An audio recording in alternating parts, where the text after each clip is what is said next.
The Australian property market's expected to grow the fastest by 2026 are actually the very places I personally avoid. Watch this video and you'll know exactly where the experts are buying this year. In fact, there's $1 million cognitive trap behind all this. To be honest, I didn't get it at first either. How is it that some places in Australia are still raising interest rates, yet property prices are rising rapidly? It wasn't until I pieced together several seemingly unrelated data points that I realized most of us have been misled about the Australian property market by mainstream media or official statistics. Take the government's ambitious goal of building 240,000 new homes, for example.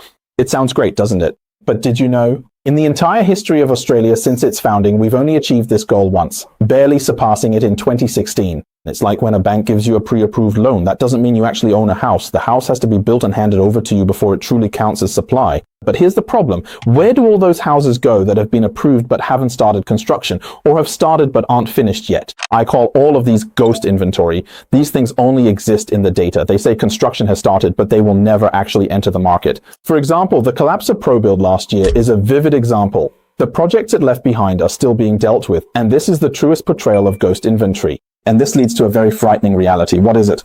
It's that the overall housing supply capacity in the Australian market, if the full score is 10, I think right now it's only a 4, but the demand in the market is a 10. So where is the opportunity? We'll discuss the opportunity soon. In this market with short supply, any house sells and prices are still rising.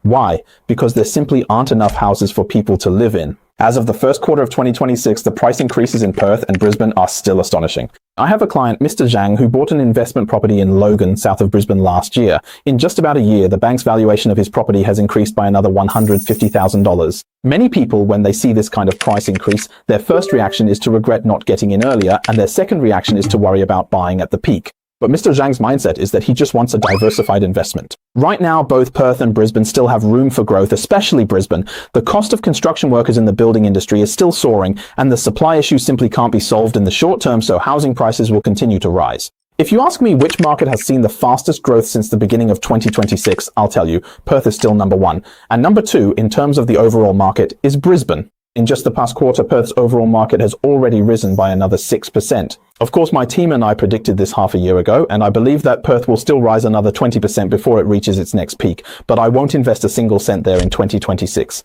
Why? Because a market's short-term surge and its long-term value are two completely different things. Given the current housing prices and income levels, as well as the supply and demand of the population, Perth is already facing issues such as population loss and a lack of industrial support. Its affordability was very good in previous years, but that's no longer the case today. There aren't enough houses for people to live in, but new homes are already being built, so the foundation for its growth is very fragile. Opportunities like this are for speculators. They no longer belong to rational value investors. If you've already gotten in, or if you already have assets here,